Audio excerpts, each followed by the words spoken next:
Hello, welcome to the F1 Time Portal, a Formula One history podcast by a couple of friends that have a passion for Formula One. I'm your host, Rosa. And I'm your Gilligan's Island host, Luigi. And today we are rating drivers for 1964 for our special series of Time Portal Championship, and this is part 2 and the final part of our 1964 season review. So let's go. Okay, before we get on to your introduction comment, I want to welcome Andrew back. Hi, Andrew. Hi, guys. Good to be back. Gilligan's Island. I love Gilligan's Island. That was my number one show. It was more. I liked it more than Bewitched. Yeah, for sure. And who was your favourite character? Oh, Gilligan. Who else? In fact, I sometimes wonder if I modelled my life on him. How about you guys? Who was your favourite character? Oh, no, the question is, were you a Mary Ann or Ginger? That's the question. Ginger. Oh, really, Andrew? Yeah. Well, look, to be honest, I really didn't watch a lot of Gilligan's Island, so hard for me to comment. I wasn't allowed to watch TV back in those days. Oh, wow, back in your Amish youth. Yeah, and look, I wasn't born till 71, so it probably wasn't on our radar. Right. I was born after you, and I was definitely on mine. But yeah, no, I was Mary Ann. Definitely Mary Ann, Luigi. Yeah. I'm trying to remember. Ginger was, I know Ginger, I have visualised her. Mary Ann, she was the blonde one? No, Ginger was the blonde one. Mary Ann had the brown ponytails. Oh, no, I liked Mary Ann. Sorry, I got them mixed up. Yeah, okay. I would have thought Ginger would be redhead, but anyway. Yeah, she was. She was like a strawberry blonde. Yeah. Tall. She was. Yeah. All right. But Andrew, I was born similar time to you, and I got the repeats of Gilligan's Island even harder than the Bewitched repeats. Yeah, I think it probably depends, what your family watched and your parents, I guess. So Andrew was watching the news, current affairs, 7:30 all report. Stats. Yeah, fact-driven education. Okay, so we're up to the Austrian Grand Prix, which is actually race 7 of 10. So we'll get into it, shall we? So this is the first F1 championship race at this particular track in Austria called Zeltweg, and it is actually unique because it's actually the shape of a capital letter L for Luigi. Now, in the podcast itself, Rosa felt it was more like... actually on an airfield. Yes, wasn't it? It's an airfield. They weren't that original in the way they designed the track. No, it looks more like a hockey stick, actually, than a letter L. Yeah, but I think it's basically two hairpins, yes. And a couple of 90-degree corners, right, and two long straights. Yes, this is the sort of game I would love to have played online racing with. You can't make too many mistakes. Was this on any of your game? I know, Andrew, you've played a lot of F1 racing. No, you never played, never drove Zeltweg? Okay. Well, the interesting thing is that obviously the Zeltweg, they started off at the airfield, but the Red Bull ring that it is now is not that far from Zeltweg. So, I think interesting. you're only talking several kilometres away. So, obviously a history of motorsports in the area. Yeah. It's the sort of thing that if you ever do go to Austria, which, if I ever go to Europe to travel and do the old circuits, some of the things I want to do is see the old banking track of Monza. Yes. And because I know it's all overgrown, but that's really awesome to look at. And these sort of tracks, this one, Avis, the one in Germany, the abandoned tracks, I'd love to see them. So but if you can access them, who knows, if it's an airfield. Would you drive the Nürburgring, Luigi? Oh, for sure. Yeah. Yeah, but it would be sanitised now. I'm sure they've cut down lots of trees and all that sort of stuff, but yeah. So with this race, Rindt actually makes his debut, Jochen Rindt, who's the Austrian driver, that just as a side comment. So to the race itself, Graham Hill was on pole, followed by Surtees, Clark and Gurney. Clark made a nonsense start with Graham Hill making a medium nonsense start. So we had two of the championship protagonists, not having the greatest beginning, especially on such an easy track. Can you believe it? So in the meantime, Surtees and Gurney battled it out for the lead. Surtees then retired early, leaving Gurney in the lead. Clark, however, did an amazing comeback drive to get back up to second, but then he retired, as did most of the field. How can there be so many retirements on such a beautiful shaped track? But I don't think it was a good surface though. No, it was a horrible surface. Yeah. So even Gurney retired halfway through the race, because his suspension was broken apart by the rough surface. So this left Bandini in the lead, and followed by Ginther and Anderson in third. So it was a somewhat uneventful race, other than Phil Hill's old Cooper going up in fire. There was an accident. He went off the track. He got out and he was okay, but the car was pretty much burnt out. So an uneventful race, despite what looks like would have been a good race on the track. The surface was apparently really bad. Certainly ended up with some different winners and people in the points. Yes. So, Andrew, your picks. Yeah, so I ended up giving Gurney the third place 4 points because he was leading quite handsomely, got the fastest lap, noting that he didn't quite get to half distance, so I haven't considered him for the win. I like it. It's a new requirement. But I am consistent, so, third place for me. I gave Ginther 6 points, only 6 seconds behind at the end of the race, and then Bandini won the race, and my comment was that it looked like it was like a game of Survivor, so whoever outlasted the carnage got through to the end. So probably could definitely be argued. Quite a few drivers deserve some points in that one. I don't understand. Is the track was the same for everyone, right? So why was it that all the leaders' cars all got disseminated by the surface and chewed through tyres and broke suspensions, and all the second-rate drivers or the also-rans just made it through to the end? Like, I don't understand. I think the slower driving was more gentle on the car. But it's also interesting that the track was actually an airfield. So, maybe a bumpy track, but you don't really, assimilate airfields to being bumpy. No, you don't. Yeah, well, how is that a benefit to airplane patient safety, civilian safety? Like, I think if those tyres blow, that's not good on those planes. Exactly. Yeah. And I think the surface is rougher, I guess, because I guess planes need more traction. I don't know, to slow them down. Yeah. But, it's just weird, this race. So we went from the last race in the previous episode, our top threes for all three of us were exactly the same. Yes. And this is the exact opposite. Yeah. Especially you, Rosa, now that I'm seeing yours. So I've gone third for Bandini, who was the race winner, and I basically said last decent man standing to actually win the race. So similar reasons, but not the win.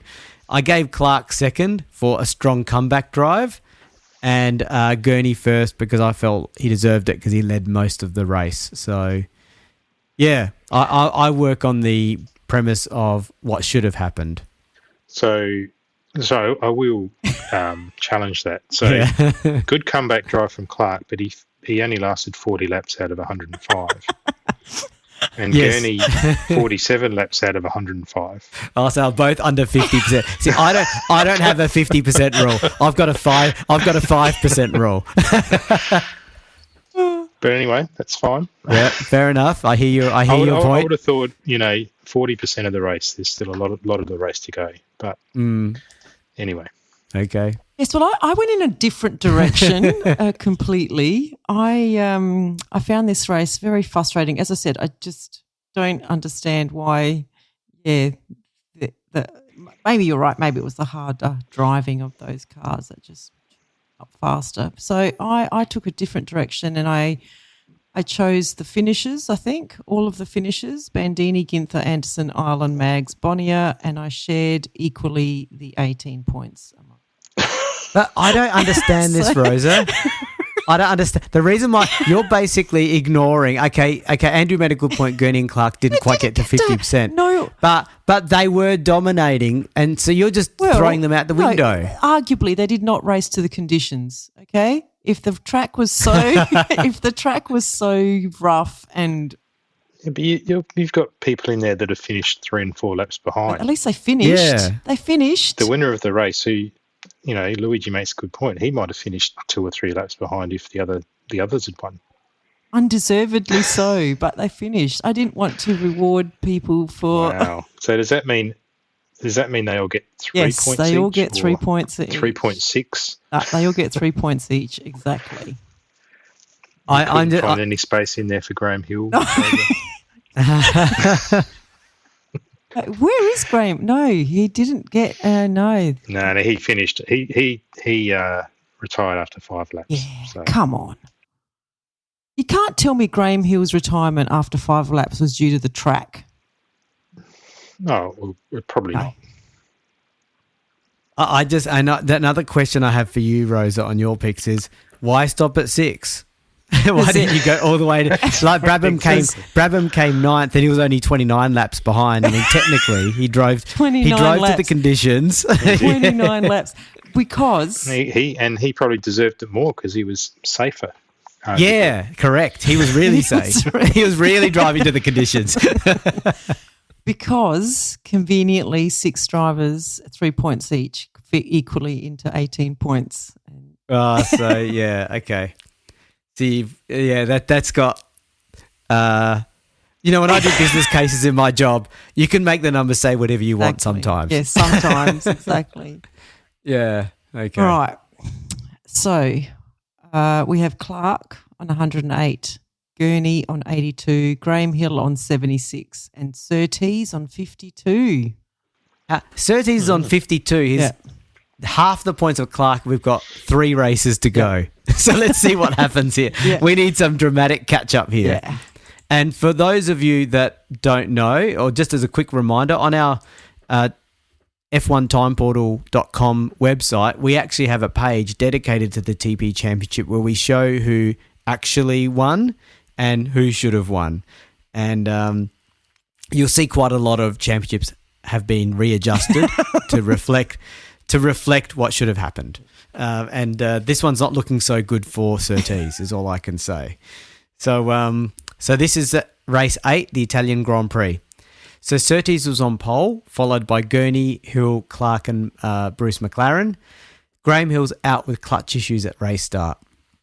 Surtees and Gurney take charge and have a strong duel for the lead until Gurney's out on lap 60 with engine issues.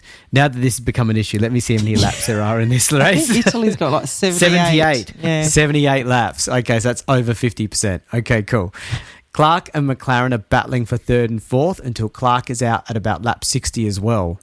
There are epic battles with 12 cars for much of the race, with many of the drivers continuously changing positions. The typical slipstreaming battles that we see in Monza that sound awesome to watch if we could see them.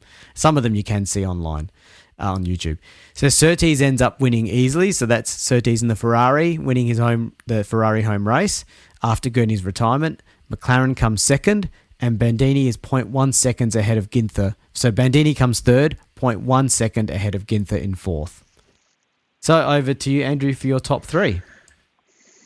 Yeah, right. So I had McLaren third, battled hard with Clark during the race and ultimately finished second. Dan Gurney, I gave the second place points to. Only other driver in the race really, apart from Surtees, battled hard until he had mechanical issues. He still finished 10th actually, 3 laps down, so he did bring it to the line, but obviously had some significant issues that he couldn't battle for the win the whole way through. But then Surtees, I think he did the Grand Slam in this one, so deserving of the 8 points.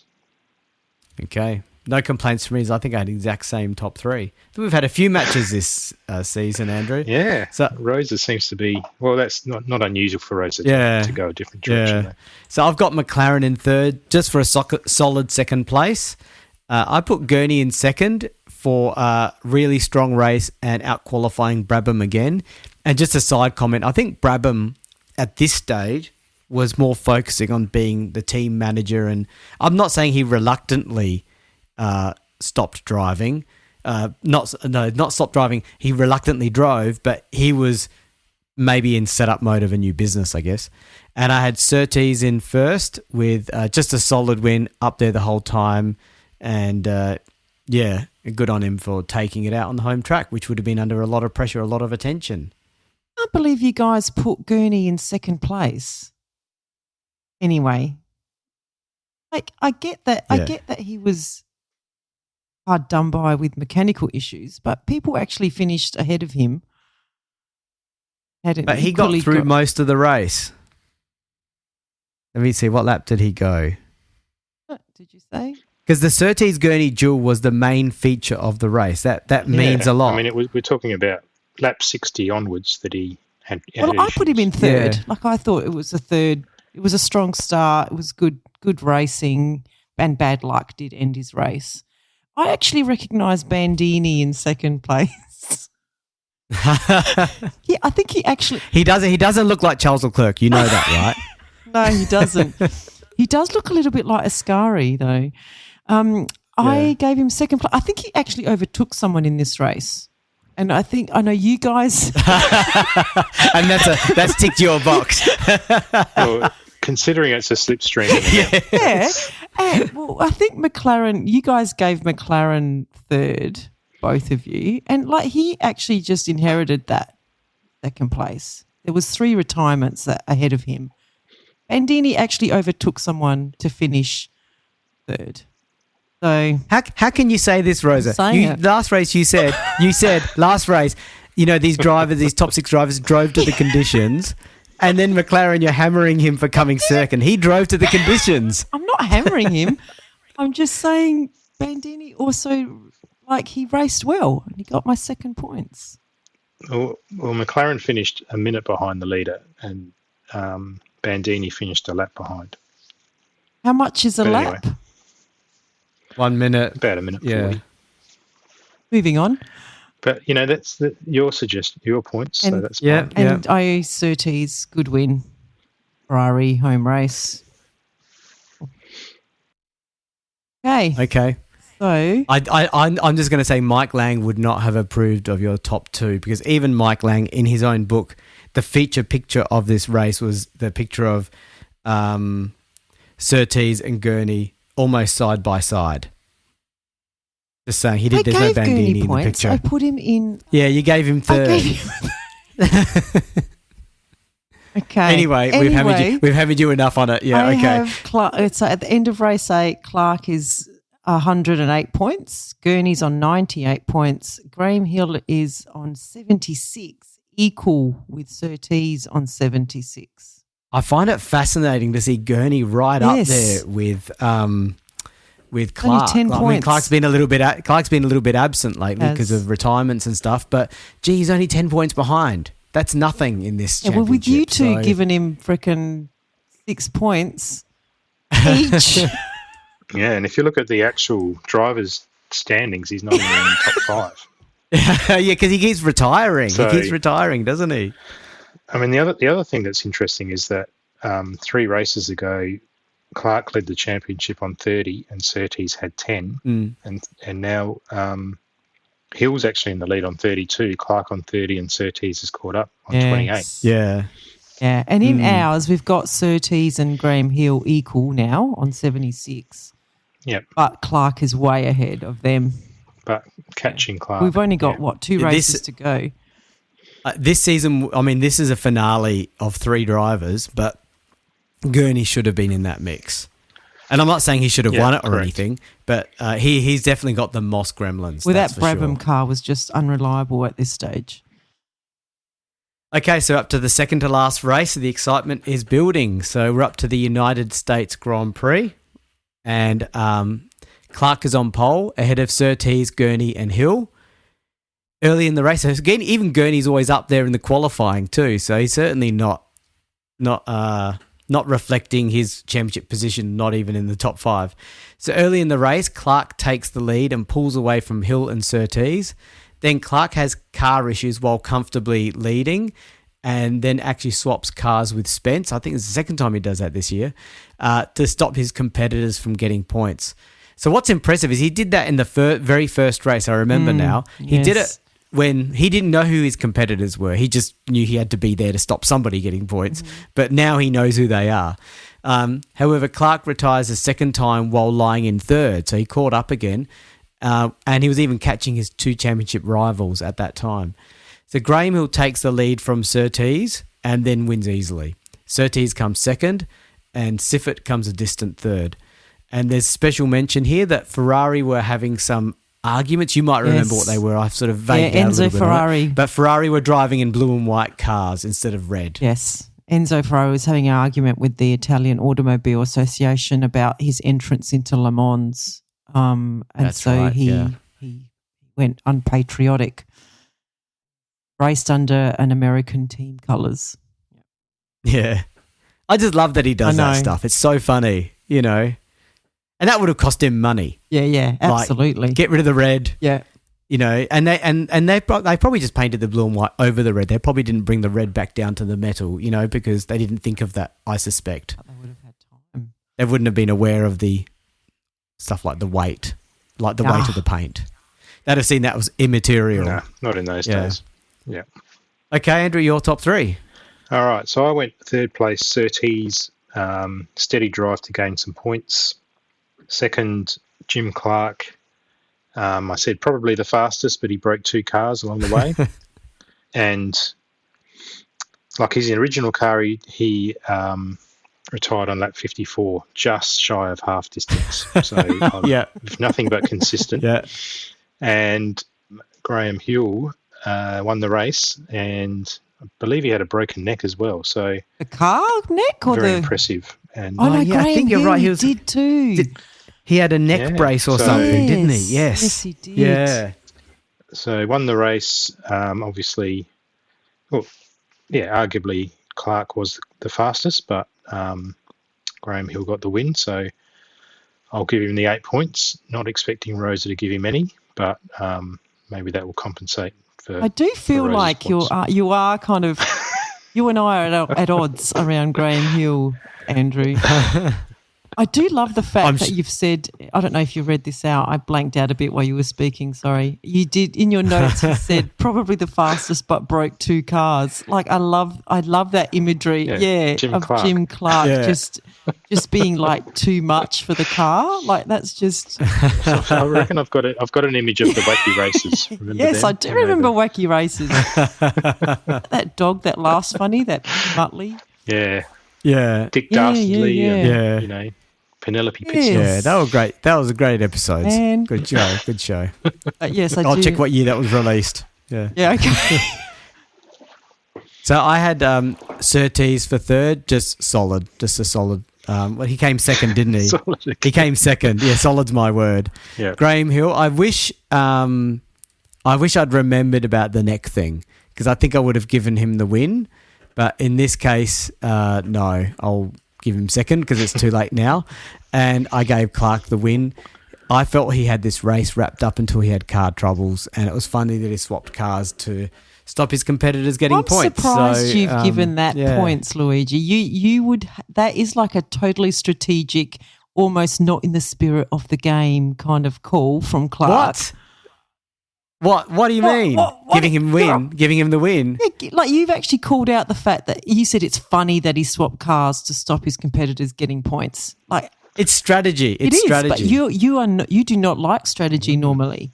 No, I do. That's clean. That's clean strategy. Conversation after the next race. Yeah, but can I say that's clean? That's clean ethical strategy. It's not clean ethical strategy. That is not clean. He did it on purpose to stop his competitors from getting points. He's not allowed to actually switch cars and take a win or take a place in the race. He was like, let's put it this way. I'll put it. This is a precursor to a later discussion. It's in the rules that you can do it as long as you don't get any points. I don't think there's a rule that says. I don't think there's a. For example, hear me out. There's not a rule that says you are allowed to take out another car. I'm not sure if that's in the rules of 1964. There isn't a rule that says you can get into another car to stop competitors getting points. More correctly, there isn't a rule that says you can't do it. But you can do it. Am I understanding you correctly? Well, he did it. But he did it because it was allowed. It was allowed. It is a rule. No, there isn't a rule. I don't know. I haven't read the rules from 1964. But I'm pretty sure there wouldn't have been in the rule books. You can get in a car to stop competitors getting another point. They wouldn't have spelt it that way. Exactly. They'd have just said the functional matter of it. If you finish in a car that's not yours, you will not earn points. That's probably what it said. Yeah, exactly. But he totally twisted that situation or that rule or that gap in the rules to for his own benefit. And yeah, I don't know. I'll have to. I think you're trying to red herring this for the later discussion. This is not the same. This is not the same thing. Just saying. Just my view. You ready, Andrew, for that conversation? Oh no, I'm just taking some notes there. Trying to work out which side I should be. So I actually have given Enzo Ferrari my 4 points for the blue cars. Like, that is like such a boss move. I love Enzo Ferrari. The more I do this podcast and learn about this guy, the more I have a lot of, well, actually, some of it is good respect for him. Some of it I can't believe he did. But in this case, I thought that was a good thing to do. I've made a call here, and I've given Graham Hill and Surtees equal second place, so 3 points each. Look, Graham Hill, yeah. Oh my God. Graham Hill just can't cut it with you. Poor guy. Graham Hill wins the race by half a minute, and Rose is battling to give him third. That's right. And she's still giving him less points than she gave Enzo Ferrari. I'm gonna while you're doing this, Rose, I want to see how old Hill was at this time. Was an unintended consequence of that. Like, I gave him second place. Like Surtees, he had a good race as well. He finished second. So, but I did give my first place to Clark. He should have won this one, I think. He took the lead after a bad start. Yeah, it was. He broke two cars. The cars just weren't enough. Broke the rules. I was going to say he should have won it, and I am going to give him points for making the strategic call and doing what may have been exactly what some people may have termed not in the spirit of racing. But I love that stuff, and I think that there's a grey line. I'm calling Luigi out because he's such a goody two shoes. And he's actually given Clark points for a point that he actually doesn't value in a lot of instances. So that's why I called you out. I respect him for playing the game to the rules. I'd say it was by the way, barely in the rules. Like, it was in the rules. It is a Dick Dastardly move. It is. You're making it sound like he cheated. He didn't cheat. I didn't say he cheated. He's made a strategic call.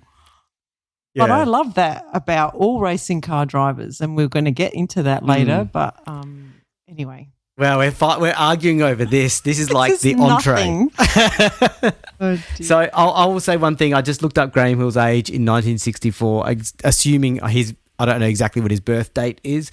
He was only 35, so he wasn't. That's why he's not. That's why Rose is not. That's why he doesn't get any points from Rosa. Rosa only will give him points when he's 40 plus. Yeah, 50, he becomes first every race. Oh, he'd be 8 points every race. Yeah. So he's too young for Rosa.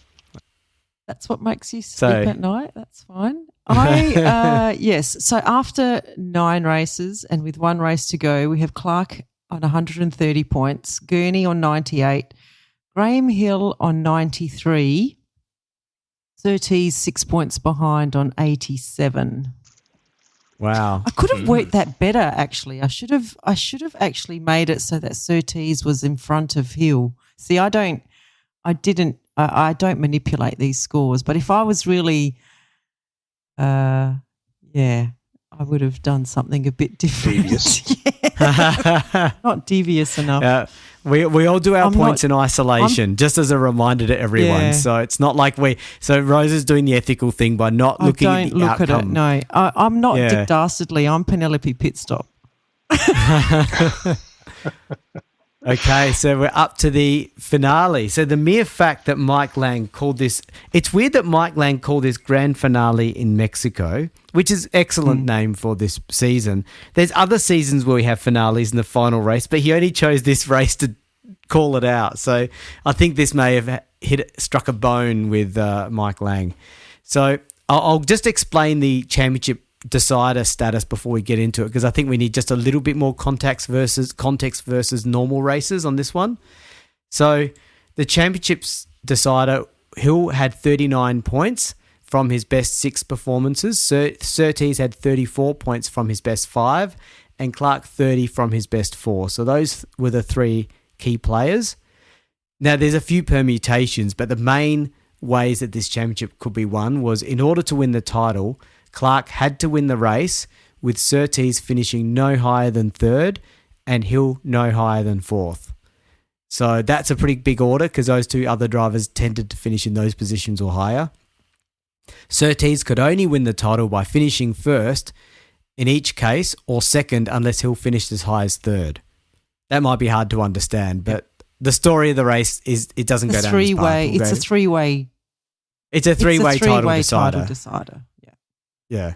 Okay, so Clark is on pole position, followed by Gurney, Bandini, and Surtees, and Hill actually qualifies a bit lower in 6th. A bit lower. Bit lower. Anyway, Clark made a great start as he was determined to be champion. Graham Hill's elastic broke on his goggles seconds before the race started, which is not the thing you want to happen in a championship decider, right? So, yeah.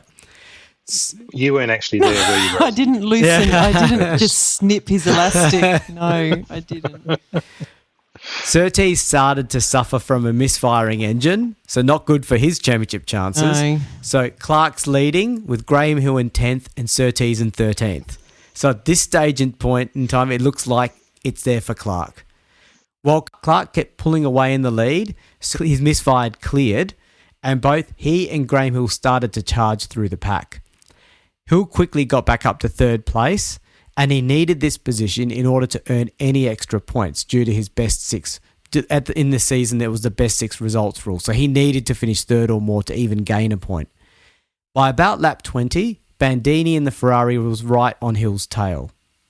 They were almost touching. Graham Hill, out of frustration at you the don't know that. proximity... That is you do not know that. Okay, I'll just read out the facts, Luigi. These are the I can't remember if these are Mike Lang's words or my words, but let me just read it out, right? Graham Hill shook his fist at Bandini due to the dangerous driving. That is not 100% not what was written in Mike Lang's book. I'll check after. Bandini ignored this. So this continued until lap 31. You don't know that so either. Lap 20. You don't know that Bandini ignored it. Okay. This continued until lap 31 until allegedly, this is a fact, the 2 cars touched. The only part that is fact, you now say allegedly. Okay. Bandini, FYI, everyone as a reminder, Surtees is in a Ferrari and Bandini's in a Ferrari. Okay. So they touched on lap 31. This is Graham Hill in the BRM and Bandini in the Ferrari with both cars spinning. All the while, Clark is still leading by over 20 seconds from Gurney in 2nd with 7 laps to go. Then Clark's car leaks oil. Clark eased off, but on the very last lap, his engine seized solid. What happens when you have no oil, I reckon? Yeah. So Gurney wins. Bandini, who was in 2nd place at the time, waves Surtees through, which is what a team strategy should do. So hang on, when they both spun, when Bandini and Hill spun out, Bandini kept going and Hill, he was out of the race, was he? He was out of the race, yeah. Or was he out of the race? Let me just double check. To mention there, Luigi. Yeah, sorry. Yes. Well, he did finish the race, but he finished 2 laps. So he had issues. Caused enough damage. Yeah. So Bandini waves Surtees through into 2nd place, which gives Surtees the championship by 1 single point. What a finish. So the question mark here is when Bandini was racing Hill very aggressively for about 11 laps before they finally touched, was it a strategy to take Hill out? Whether it was discussed or not, we would never know. 100% it wasn't discussed. There was no team radio. What are they going to put a sign out? Take Hill out. Well, Bandini would have known the situation at hand. His team leader was going to win the championship. I think you're giving Ferrari too much credit for actually having a strategy. In 70 years of Formula One, they've never had a strategy that's worked. Look, it's hard to argue with that fact. Maybe until actually. this year. Maybe this is the only year. So what I do know, just some things I have read about the situation. I'm sure Rose is going to have some things to share too. Graham Hill was of the view that it was a racing incident. Yes. Now that's a nice, because he's a gentleman, right? He's not a gentleman. And so much so that Graham Hill even sent to Bandini for Christmas an LP. So to those that don't know what an LP is, that's a long play black vinyl record, like from the old days. And that LP was like... You're going to say I thought you were going to say that too. Oh, but it's not far off. Do you know what was on that LP? No. It was actually a driving instructions record. Okay. So that's what Graham Hill sent to Bandini. And in Semi Rose's defense, a lot of people said Bandini wouldn't have done that.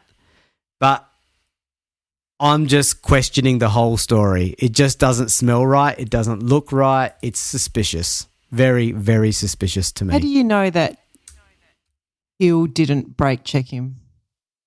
How do you know that Hill didn't slow down? He did the fist wave. That could have all been part of the dupe. But I think it's interesting that you're vehemently against this activity, even though it's arguably in the rules. Oh, wait, he wasn't penalised. How was it in the rules? I doubt the rules say you are allowed to take a driver out. He wasn't penalised. Racing. He didn't get 10-second penalty or they anything. barely had rules for. I mean, they had people on the side of the track that had died and they didn't stop the race. So, but on the other hand, you happily, Clark can take 2 cars or 3 cars or 4 cars to stop other opponents this getting arguably is more within the rules than what Clark is. If you're gonna go down the spirit of the game, yes, this is racing. He was racing the dude, and they touched on a very difficult corner.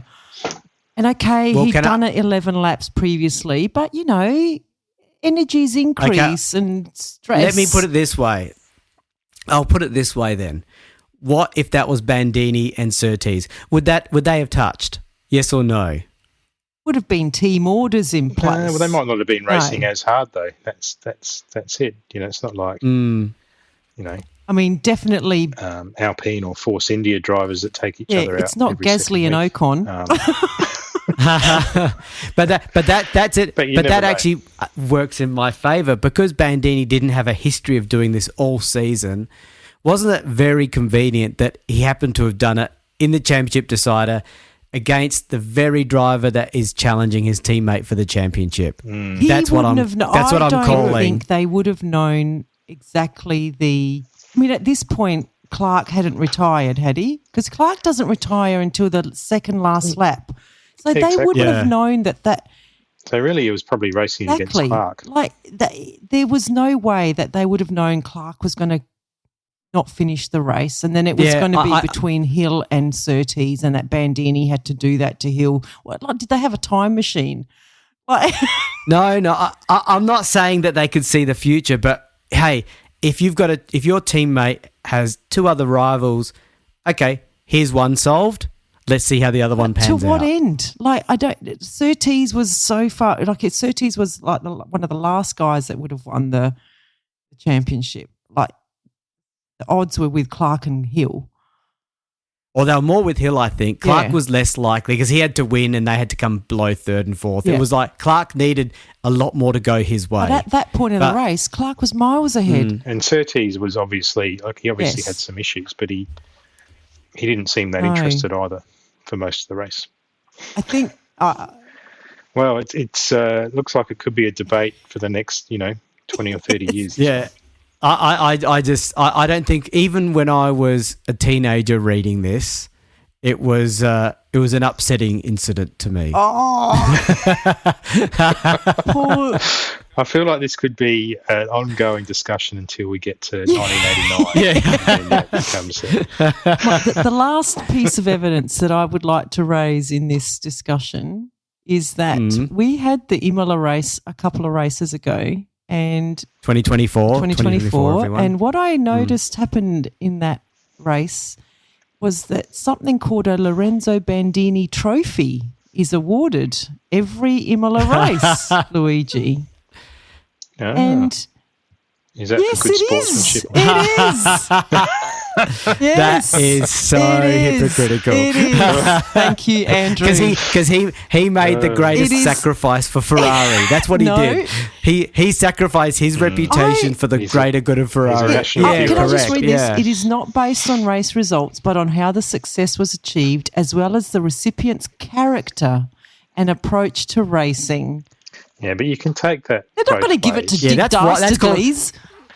That's called one that's Rosa. A good sportsmanship one, or the other way could be that he's done good for Ferrari. Do you want me to call out some of the drivers that have won it in the past? Or can I just tell you quickly before you tell us the drivers who've won it in the past? I call that whitewashing. How many people listening to this podcast knew that Bandini had this big question mark over his head, and this decided this trophy has totally changed it now. You know. And you are so cynical. Okay, it only started in 92, so that's a long time to start whitewashing. That's 30 years. So 92's probably when the Grand Prix Club at uni started. Yes, it did too. Which is probably when I started to give airtime to it, and they thought, we've got to quickly counter this. So, anyway, go on. I'm just going to read out. I'm going to read out all of them: Ivan Capelli, David Coulthard, Jacques Villeneuve. I'll read out the racing drivers because some people aren't racing drivers. Fisichella, Alexander Wurz. I don't know him. Yeah. Jarno Trulli, Jenson Button, Juan Pablo Montoya, Michael Schumacher. Kind of doesn't make my point there, but anyway. Kimi Raikkonen, Fernando Alonso, Mark Webber, Felipe Massa, Robert Kubica. Is that how you say it? Yeah. Sebastian Vettel, Lewis Hamilton, Nico Rosberg, Bruno Senna, Daniel Ricciardo. Bruno Senna, that's an unusual one. Max Verstappen, again, sort of doesn't make my point there, but I said I'd read out all of them. Valtteri Bottas, Giovinazzi, Charles Leclerc, and Kevin Magnussen. God. No. All right, so it's obviously... and Lando Norris won it in 2023. And this year, it was George Russell won it. Okay, I perhaps shouldn't have read out the name. As to how. Yeah, it's quite a... Maybe, but as soon as you read out Magnussen, that's it. Damn. All right, well, shall we get to the points then and see how we bring this thing home? Let's do that.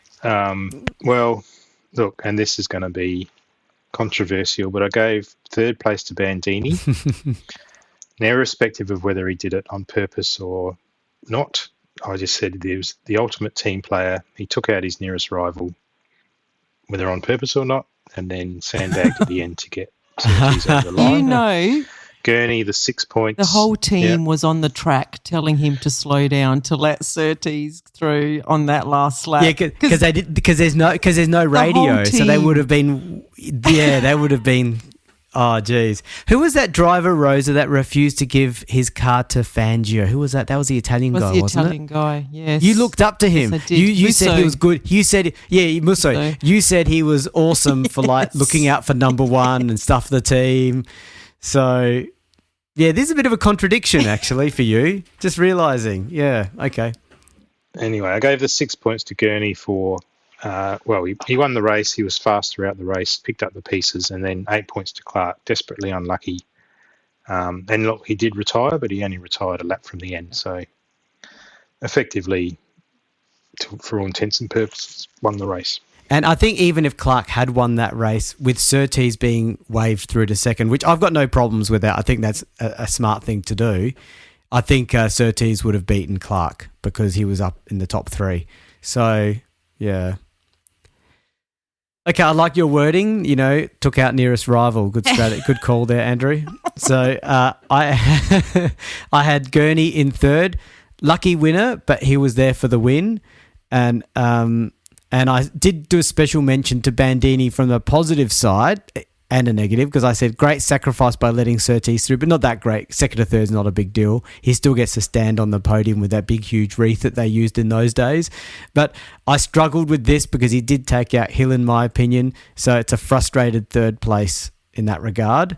for Bandini, but he doesn't get my top 3, of course. I'm just giving him special mention. Second, I put Graham Hill, totally taken out by Bandini. drove really well to get up to third, despite his bad start, and had Surtees in hand. So he definitely had control. And so therefore, in my mind, he should have won the championship. Having said that, the TP has given it to Clark, and I can live with that too. And for first, I gave it to Clark. He dominated the race. Very unlucky to stop on the last lap. And he could have easily won this championship, because if Surtees had a failure on that last lap, then it was Clark's championship, and that would have been maybe more deserving of who actually did win it, in my opinion. And I think TP's going to validate that too. Yeah, you gave Graham Hill more points than Gurney. Yes. Even though Gurney was ahead of him at the time, and Gurney won the race. Yeah, because he got taken out. I had to give him some sympathy, sympathy escalation. Sympathy points. Yeah, for sure. But I didn't go so far as to give him the win, because I have some reality in my mind. Really? I haven't seen it. Some logic, yeah. Okay. Well, I once again have gone down a bit of a different track, and I'd like you to indulge me for just a little bit. And I know we've already gone for quite some time, but I've had more people than I could fit into our scoring matrix. So, is that because you want to give every member of the Ferrari team? Yeah, for waving Bandini down. Funny you should say that, Andrew. I have put the Ferrari team and Graham Hill in equal third spot, so they get 2 points each. I've said Graham Hill unlucky not to win the championship, but that's racing. And he starts a family legacy of losing world championships due to a racing incident. Nice. That's a spoiler for 94, right? A 94 spoiler. I mean, to me, it was a racing incident. I don't know that. I mean, the guy was... Anyway, we've stopped that. Ferrari team gets the equal second point, 2 points for the team order to let Surtees through. And, Andrew, they were actually watching and paying attention and making some decisions that actually affected the race in a positive way for them. So that's a big step for them, and it happened 30 years ago, so I did call them out. I've given Clark and Bandini equal second in my points. Bandini, great harassment of Hill to put him off his race. An innocent misjudgment of a corner. Shouldn't be coloured evil for that for the rest of his career. And even Hill has stated that, although the LP was a good touch. I like that one. That was good. And Clark, was leading comfortably and should have won the race and the championship. But I've actually given my top one spot, not shared, 8 points to Surtees. Great charge to the pack to finish second. And that I have to say that's a little bit tongue-in-cheek. And you are doing a Bandini right there. And yes, I was hoping to get a little bit of a reaction out of Luigi, which I just have. I'm shocked to see that. That is so wow. I'm surprised you haven't got Farina up there while you're at it.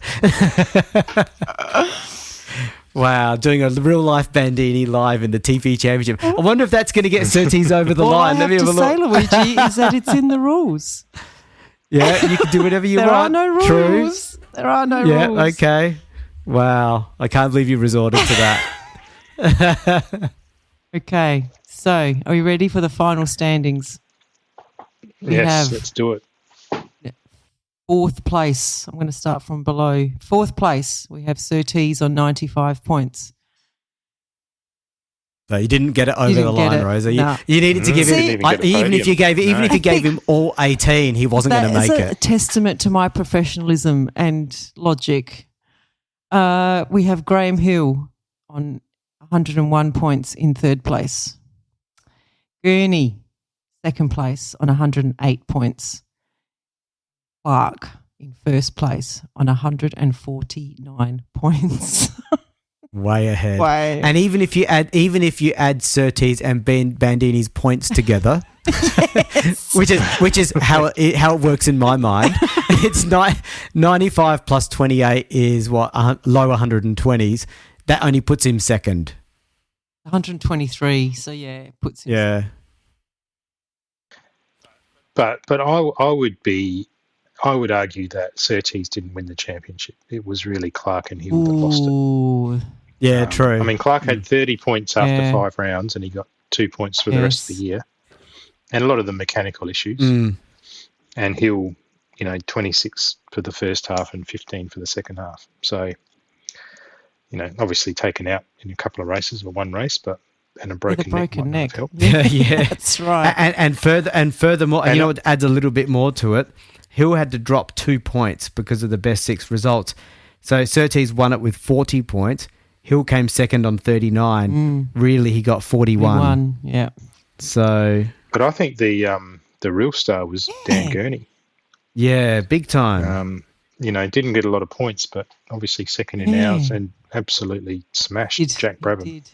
Yeah, he only got 3-point finishes for the whole year, of which there were 2 wins and a 6th place. So, and how many times was he leading and retired? That was it. Well, he got 2 poles, 2 fastest laps, but only finished on the podium twice, and they were both wins. Yeah. So that's another championship where we've reallocated. No, I'm a bit disappointed as a Ferrari fan. I know. People's champion, Jim Clark. Yeah. I am disappointed as a Ferrari fan that we didn't cement Surtees in our championship, but he lost to Jim Clark. I mean, I can't argue that one. I love Jim Clark. I think he has to be my favourite of the 60s, definitely. Yeah, he since redoing these episodes and rereading all of this, I always had Jim Clark maybe in my top 5, but really he's knocking on the door of the top 3 for me, and I've got to try to put my growing up bias, because we all sort of have that. So for me, it's my number 1 is Prost, but he was when I was of that age. And I've got to try to take that away, and I sort of question whether Clark really is my number 1 or Jackie Stewart. They were before my time, but their stats and the way they drove really were impressive. Yeah, absolutely. All right. So okay. Well, thanks for that. It was Andrew. as controversial. It was as controversial as I thought. So you did a good job sitting on the fence there. I was trying, very hard. I want to be invited back. He was not sitting on the fence. He was on my side. His wording was my side. I heard him say stuff that agreed with me. Kids. Right. Thanks for the invitation. We'll see you all back for 1965. Thanks, everyone. Bye. Okay, bye. Say bye. We have a Patreon. Yay, we're a professional podcast now. So it means a lot to us if you are able to support the F1 Time Portal podcast. For a small monthly fee, you not only get ad-free podcast content, you will also receive special episodes that are exclusively uploaded for our Patreon financial supporters. We promise at least 2 additional exclusive episodes each month, aligned to the decade we are up to in the show. And you will also be able to make suggestions about any special episodes you may want us to research and present. We can't promise that we can do all of them, but we will consider them. So, if that sounds like an entertainment bargain to you, go and sign up at patreon.com/F1 Time Portal today. If you're enjoying our podcast, please tell your friends and non-F1 friends alike. Yeah, and don't forget to rate us 5 stars or whatever highest is available on the podcast platform that you use. We have a range of social media handles for you to connect with fellow listeners, so look up F1 Time Portal on all the usual platforms. Or visit us at www.f1timeportal.com or email us at f1timeportal@gmail.com. We would like to give credit to our primary reference materials, a series of books called Grand Prix by Mike Lang. We also use many other written and digital references, which are in our show notes. Thank you for your support. Thank you.